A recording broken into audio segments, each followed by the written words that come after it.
Hello Internet, and welcome to my live reaction for One Piece Chapter 1067. When we last left our heroes, Shaka told the Sunny team, Sans, Zoro, and Brook, of course, a bit about the Void Century, or at least what parts of the Void Century are known, and a good deal about Ohara, and the role it's played in a lot of the politics of the world. That Ohara's destruction was the impetus for Dragon to form the Revolutionaries, that Clover was like a well-known like rebel breaking out of Navy prison 10 times over the course of his life.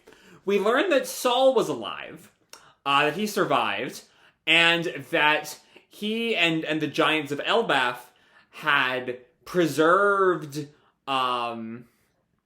the work that the Ohara scholars did, dragging the books out of the lake and taking them back to Elbaf, where they survived. The scholars of Ohara did not give their lives for nothing, as Robin is overwhelmed to learn. And then, back with Luffy, they meet the real Vegapunk, in that big old robot, working on some teleportation abilities. And that's kind of where we leave them off. So with that said, let's dive on into Chapter 1067, Punk Records. And our cover here is a fight between Judge and Caesar. German 66's An Emotionless Excursion, Volume 24. What's her name again? Judge versus Caesar. So yeah, Judge doesn't even remember this guy, I think. Or Caesar doesn't remember Judge. I'm not quite sure. Either way, they're fighting each other. Let them fight. And we pick up back with Team Luffy as Bonnie like rages at Vegapunk. What happened to your head? You're supposed to have a big huge head like a light bulb. And Vegapunk, who in what looks like, I've been watching a lot of like old Scooby-Doo cartoons and like poking some fun at the sort of like animation errors. And there's this thing that happens sometimes in those old cartoons where, like, the character's eyes are, like, left behind for a few frames when their head moves, given this weird, like, four-eye effect. That's what's going on with Vegapunk right now. I don't know why, but it looks like he has four eyes. Anyway, in response to Bonnie's question, oh, I really let it grow too long, so I cut it. What? No, it's not like getting a haircut. And we see this, like, image of what his real head should look like, and it goes into the first two panels. And Vegapunk goes on, about the time when I first met you, I was going to be the height of a giant before long. And Jinbei notes the stories always said you had a large head. And Bonnie comments it was like a hot air balloon. Well, you see, the truth is that I've got the brain, babane, bang, brink. And that weird little cut, that little confusion confuses that little word problem, the inability to get his words out confuses the gang. And he goes on, well, you see, the truth is that I've got the brain fruit, so I'm a brain man. I can store all kinds of knowledge without limits of any kind, but my brain physically grows to accommodate the amount of data it holds. It gives my preternaturally gifted mind an infinite data bank. And I guess when he cut it off and created the other Vegapunks, or I guess cutting it off created the Vegapunks, and then he lost the information that the other six have. Maybe. And thanks to that, I have the world's largest brain, which continues growing to this day. And Luffy just questions to this day. Where is it? Just like roasting him. But Chopper ignores that. That's amazing! Are you good at medicine too, Dr. Vegapunk? Of course. Oh, and Chopper's over the moon here, but Luffy just questions, if you cut your head down, does that mean you're dumb now? Which, yeah, was kind of my question. Do not trifle with a genius, my boy. This apple top is an antenna. Okay. I guess connecting to the other six Vegapunks. Witness the tippy top of the island. On the underside of that massive eggshell, it says Punk Records. That is the storage space for my brain. Oh, it's not that the other Vegapunks are the storage facilities. We still don't really know why he needs. Maybe just do work more efficiently if he has 6 bodies. But the entire top of the island is his brain. Which sure is something. What? That seems too big. Which, yeah, is my thought too, Luffy. But Vegapunk goes on, thanks to this antenna, I can connect to it with brain waves, even at this distance. There's no issue at all. And he goes on, earlier, I believe you met a young girl calling herself Vegapunk. That was one of my clone offshoots. There are 6 of them on this island. And the clone gets Luffy all excited. You're a ninja? Which of course is not what he means. Each of them is an expert in one of my necessary facets. All 6 of them together possess one complete copy of my personality, but they can do 6 times as much. And the gang asked, what does that mean? Once every day, they synchronize their experiences and knowledge with punk records. Because their personalities and duties are distinct, each one's experiences are worthwhile and unique. So we see there, that they're just there to do more work, and also with their personalities, they have unique perspectives that, like, color the information they can give to the brain. And we see all 6 of them, Shaka and Lilith and Edison and Pythagoras and Atlas and York. And Luffy is just really confused. Like, okay, he's not processing any of this in classic Luffy mode. And Jinbei points out, and they all use the same brain? This world of science just goes right over my head. But Vegapunk tells them, think of it like using the same library. If everyone in the world had the ability to access my brain, then all of humanity would essentially share my intelligence. And to take it one step further, if all of humanity can mutually update punk records on a regular basis, we could create an entire sea of knowledge that far surpasses even my vast intellect. One day, humanity will be able to share a brain. Okay. I'm curious if we're going to end up presenting this as some sort of, like, bastardization against the natural order sort of thing, that it takes away from the inherent joy of learning if you can just get it all from one big place. I feel like you could tie that into One Piece's general themes of, like, the value of freedom. Maybe. I don't know. I'm just like spitballing at themes here. But Chopper's over the moon. Would I be able to study medical knowledge from all over the world? But of course. Woo! And he like flies off in excitement. And Jinbei points out, won't you have issues if ideology gets inserted on top of everything else? Which is an interesting question. You know, because Vegapunk explicitly brings up the different nature of the clones being important to the whole Punk Records project, the fact that, like, if everyone could do that, they all bring in their own biases, and couldn't that corrupt the whole in some way? And Vegapunk goes on, well, Jinbei, first son of the sea, that's a very smart question to be asking. But science will never advance if you spend all your time worrying about it. I see how he gets this sort of mad scientist reputation with a line like that. And yeah, Bonnie directly calls him out. But that's just your problem, isn't it, Vegapunk? Your endless quest for scientific knowledge will spare no one in its greed, including my father, who you turn into a mindless weapon of war.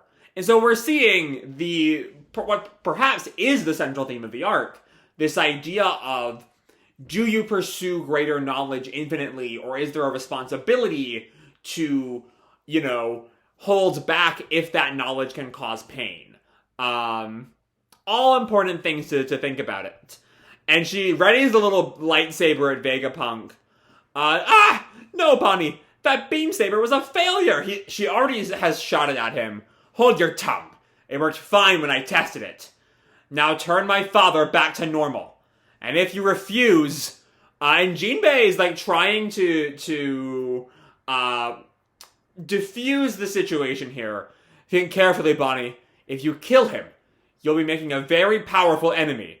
Though, what Jinbei isn't quite aware of is that the world government, that very powerful enemy, or at least I assume that's the very powerful enemy being talked about there, has already decided to kill Vegapunk themselves. So she'd just be doing them a favor, I guess. And Vegapunk yells, "Switch it off now, Bonnie! The light from the beam is going to attract an enormous cloud of insects!" And looking at Vegapunk again here, that 4-eye animation error thing, is this a natural part? Is this a normal part of his face, it looks like? Which is unsettling. It is distinctly unsettling. Or it might just be eyelashes and wrinkles, now that I look at it again. It still looks like it could be like 2 eyes above his normal eyes. But that might just be me reading too much into it. I don't know. Either way, the bugs are coming and Bonnie notices them. And she panics. Ah! Aye! And she just zaps them all, I think? Or something zaps them. Because everything's sort of settled. And Luffy, calling all the way back to his love for bugs at Jaya. "Bonnie, check it out. Stag beetle." And Chopper gets concerned. Forget about the stag beetle. Try being concerned about her passing out. Which is an interesting dynamic flip to Chopper's excitement about the bugs during Jaya. But Vegapunk goes on. "I can't blame her. Can't blame Bonnie for wanting to kill me. It's a good thing the weapon she grabbed happened to be a failure. Oh, speaking of which, I understand that you folks were recently in Wano." Okay. Is it true there was a second dragon in addition to Kaido? Yeah. Is that one of your failures, Vegapunk? Yeah, that was Momo. Then he must have eaten the failed devil fruit that I left behind in Punk Hazard. Oh, we had heard it referred to as a failure before, right? Yeah. But Luffy just questions, really? Wait, a failure? That was my attempt to grow a man-made devil fruit. I spent 20 years and an exorbitant research budget working from Kaido's bloodline elements. Okay, but like, it still basically worked, is the interesting note. Like, it's not like the smile fruits where like, they didn't work. This one did work. But the fruit just didn't have the same qualities. Luffy finally like puts the pieces together. Oh, so that's why he looked like Kaido. It was a success, man. He was big and strong, breathing fire and everything. He's the guardian deity of Wano now. And you made that happen? Amazing. But Vegapunk questions, but what color is he? Pink? And Vegapunk is just upset by the color? I told you, it's a failure! Who cares about that? And Jinbei is just exhausted already. Great. He's a genius with a perfectionist streak. And Luffy jumps onto the top of the robot. What about this robot then? Did you build this too? Make it move! And Vegapunk, seemingly getting to the same information that Shaka told the rest of the crew. No, I did not. This is the legendary Iron Giant that is said to have attacked Sacred Marijoa about 200 years ago. Okay, that is news. Yeah? I don't think we knew that part of the lore. What? 200 years ago? But it was actually built 900 years ago. Are you joking? Vegapunk goes on, its goal was never understood. They say that there was no damage only because it ran out of energy. No doubt the scientists at the time were utterly shocked by the event. The sheer scientific power was beyond anything they could comprehend. I'm assuming this is about the attack on Marijoa 200 years ago, not anything from the Void Century. Except the robot itself being from the Void Century, of course. No one knows where it came from, or what it was trying to do. The world's government ordered it to be torn down and destroyed. But curiosity prevented the scientists from carrying out those orders. And Jinbei listens interestedly here. So it still rests here. And the government is none the wiser. And Luffy, pauses, listening to all that. As Vegapunk goes on, I'm impressed that you found your way here. The route from the town should have looked like an impassable wall. And Luffy is just, I don't know. We were in a rush and we got all discombobulated. Trying to do discombobulated, but failing. And Chopper just knows, yeah, we just wandered here. We were whatever he said. Well, I'm sorry to hear that. And Robin is listening, so the whole crew is listening in, from the like, control room. As Robin points out, 200 years ago, that was the year when fishman discrimination became a big issue. Okay, I don't know what those two things have to do with each other, but interesting. And Frankie questions, so you're saying that robot climbed its way up the red line? And Shaka tells them, most likely, yes. I built the Vega Force 1 using that robot as a guide. But there are aspects of it that even my scientific power is unable to create. It is hard to believe that this mechanical soldier was built 900 years ago. So even Vegapunk, with all of his knowledge, cannot touch the Void Sentry's technology. But Frankie points out, what can't you recreate about it? Its dynamic power source. In the past, they had a power strong enough to rewrite everything we know about the world today.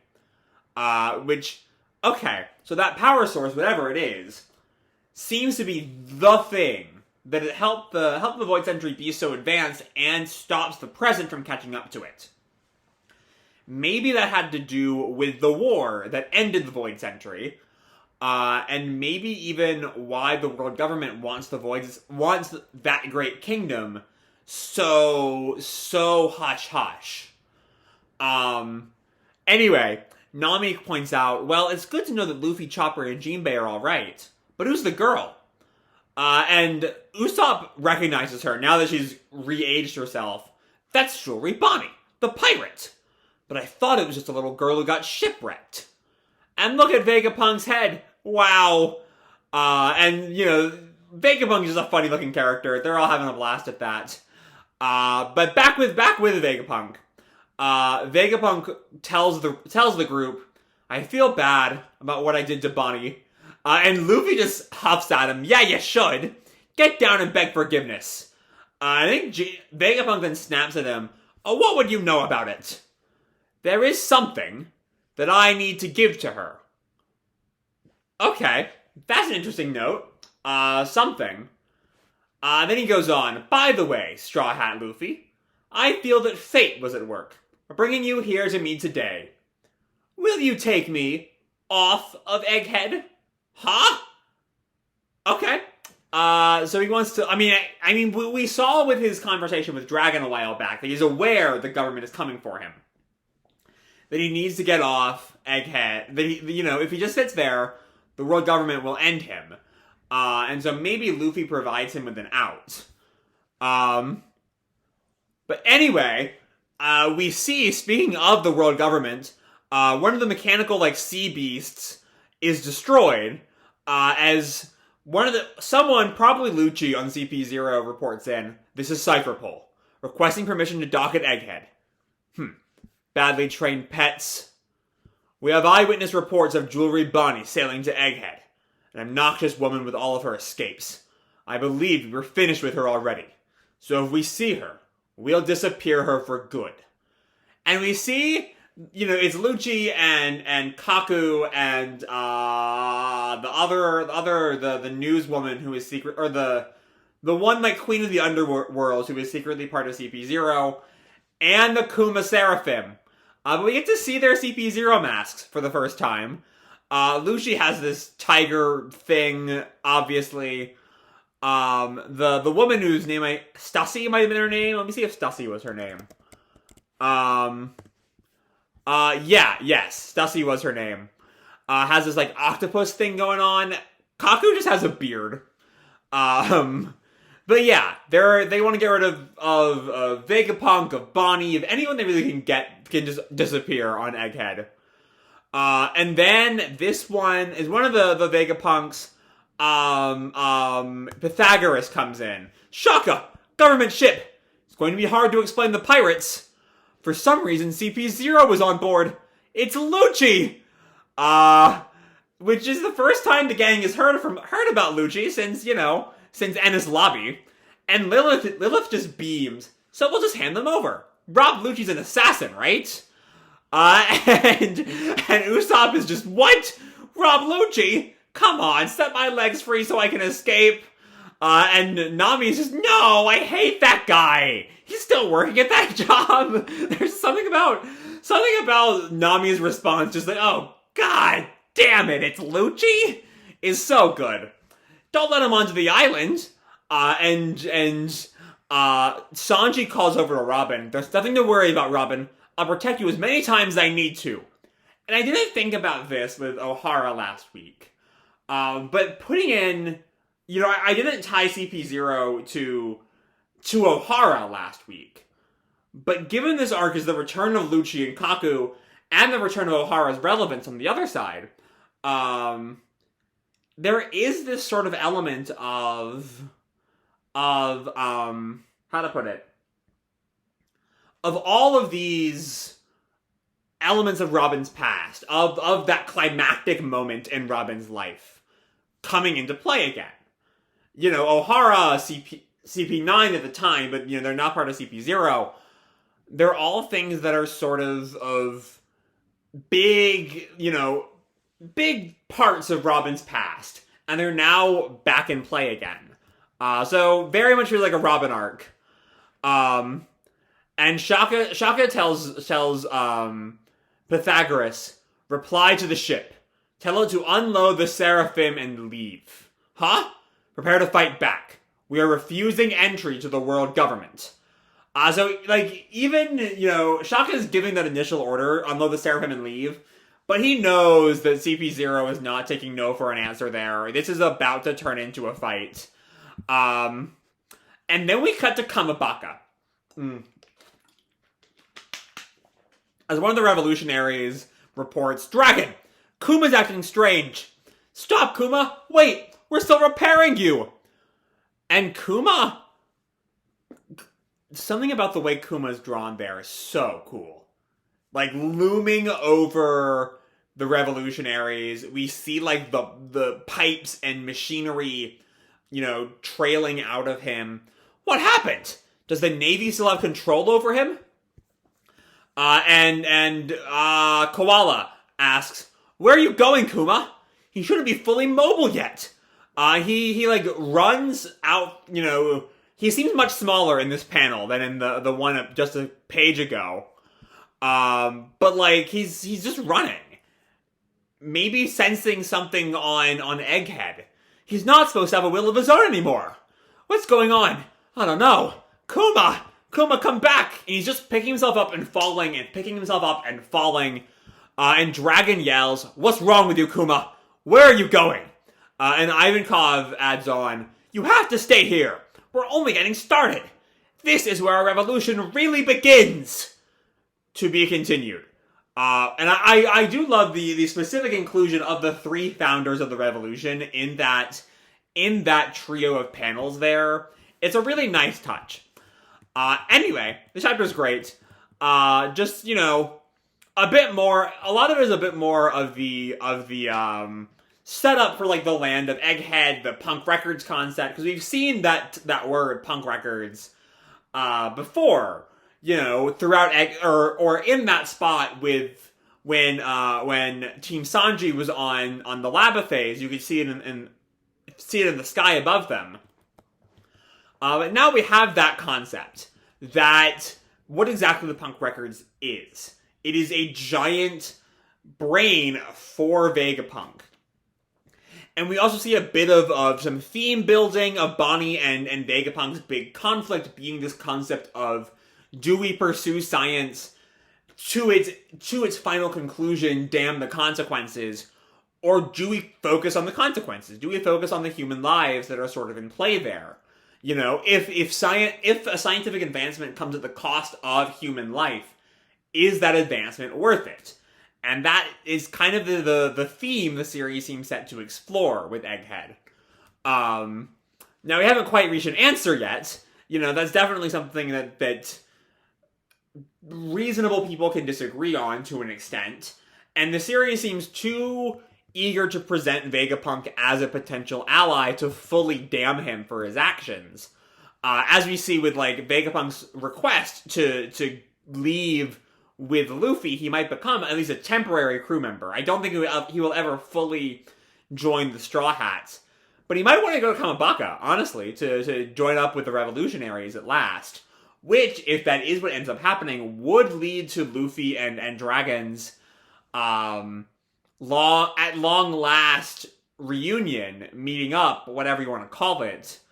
But all of those themes are like things to keep in mind as more pressing matters arrive. CP0 is here. A fight is coming, as Shaka notes. You know, they're not going to just leave with unloading the Seraphim. They're here to kill him.